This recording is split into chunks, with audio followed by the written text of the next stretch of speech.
Shalom u'bracha, peace and blessings. This week's Torah reading is Parshat Yisro. The Torah reading of Yisro, it draws its name from the very second word of the Torah reading, Vayishma Yisro, Chosen Moshe. And Yisro, the father-in-law of Moses, had heard all of the wonderful things that God had done for the children of Israel, and Yisro, Jethro, decides to join the Israelite camp. One of his first suggestions to his son-in-law Moses is to create a system of courts. Until this time, all matters that needed to be adjudicated were brought before Moses. This took significant time, and there was also not good access. And a system of judges is created where judges are selected from each tribe, and the more difficult cases are referred to Moshe Rabbeinu, to Moses, our teacher, as the senior judge, or the higher court. The children of Israel are camped in Sinai, opposite Har Sinai, opposite Mount Sinai. God calls them a Am Mamlechet Kohanim, a nation of priests, and this alludes to the fact that we have a mission to minister to the world, and this is a important concept that we often forget. It manifests itself in Tikkun Olam, in our mission to repair the world. It also manifests itself in our mission to interact with other religious traditions and help them connect with God through their tradition, provided it's a monotheistic tradition and it supports the Sheva Mitzvot B'nai Noach, the 7 Noachide laws. The children of Israel receive the 10 Commandments, and the 10 Commandments are enumerated in the Parsha. Now, it's important to note that the 10 Commandments are not enumerated as this is number 1, this is number 2, this is number 3, this is number 4, and so on and so forth.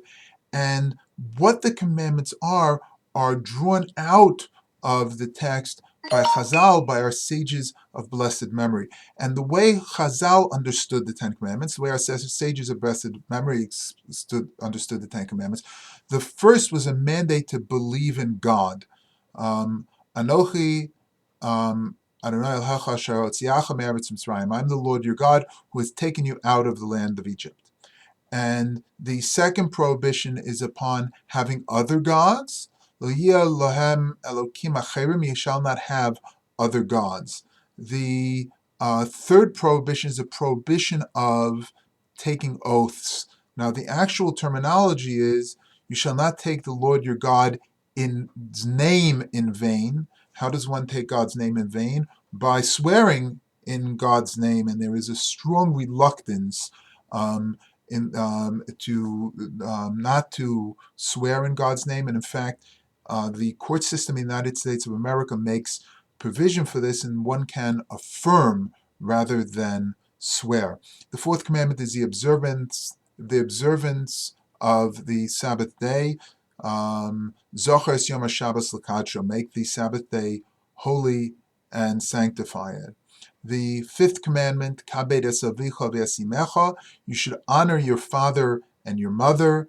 The sixth commandment, that you shall not murder, as opposed to kill, you shall not murder. The sixth commandment is a commandment precluding adultery. You shall not commit adultery. The eighth commandment, lo signov, you shall not steal. And Chazal, our sages of blessed memory, included Gnevas Das, stealing intellectual property. The fourth commandment is, you shall not bear false witness. Now, this is not only talking about in a court setting. This is if I tell somebody something about somebody else that's not true. That's bearing false witness. And then the last commandment is a prohibition of coveting or being envious of your neighbor's house, your neighbor's wife, and so on and so forth. Now, there's a lot of discussion with regards to the Ten Commandments and their appearance in public buildings. But one basic question, before we get to the discussion of whether it's legal for them to appear or not, is what set of Ten Commandments do we want to appear in these public buildings if one wants them to appear in a public building? And somebody said, well, what do you mean, what Ten Commandments look in the Torah? But as I said before, the Torah doesn't list them as 1 through 10, and this is only how the rabbis broke it out. In fact, in many Christian traditions, the Anochi Adonai Elohecha asher hotziachem me'eretz Mitzrayim, I'm the Lord your God who has taken you out of the land of Egypt, is a preamble, which actually makes sense because in a contract of that period, the first thing that would have been stated in the preamble is the authority under which the contract is entered into. So it would say, under the monarchy of King so-and-so. So this would actually be very in line with that I am the Lord your God is stating the authority under which the other commandments appear. And in those traditions, those Christian traditions that have the Ten Commandments starting with "You shall have no other gods before me," they actually break up the 10th commandment into two.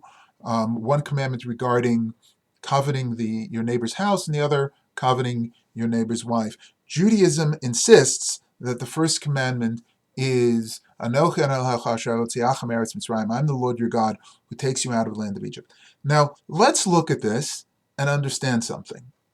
There are 613 mitzvot in the Torah. There are 613 commandments in the Torah. And we are human and flawed by nature. And we know that as much as we strive to keep the mitzvot, there are some that we will keep, there are some that we're not there yet, and we strive to hope to keep all of them. By taking the concept of belief in God and placing it as a mitzvah among the other 613, as opposed to being the preamble and the authority upon which the others are based, affords us the opportunity to make Judaism and Torah accessible to those who are not yet ready to fulfill the mitzvah of Anochi Adonai Elohecha asher hotziachem me'eretz Mitzrayim. I'm the Lord your God who has taken you out of the land of Egypt. So, what does this mean? I mean, how is it possible to have a religion that does not include believing in God? Certainly the Torah includes believing in God, but it's not a prerequisite. A person could say, I don't know what my relationship is with God. I don't know if I'm ready yet. I don't know if I'm there yet. And if it's the basic, this is the thing that you must accept, and it is what the rest of the contract is based upon, then there is no room in the Jewish community for somebody who identifies themselves culturally as Jewish, but may consider themselves not to believe in God. They consider themselves to be an atheist. However, if it is one of the mitzvot among the 613, so we certainly don't say to a person who says, I'm not ready to keep Shabbat yet, that you don't have a place in the Jewish community. We embrace them, we study with them, and ultimately it's going to be their decision, but it's not a barrier to entry. And by making belief in God one of the commandments among others, Chazal, our sages of blessed memory, created a situation in which it is not a barrier to entry. A person can say, I don't know what my relationship is with God. They can even say, I don't believe in God. And we can still say to them, the Torah is yours to study. Your spiritual journey is yours, and you need to figure out where you fit in within the community of Israel. This has very much been part of who Temple Israel is as a community.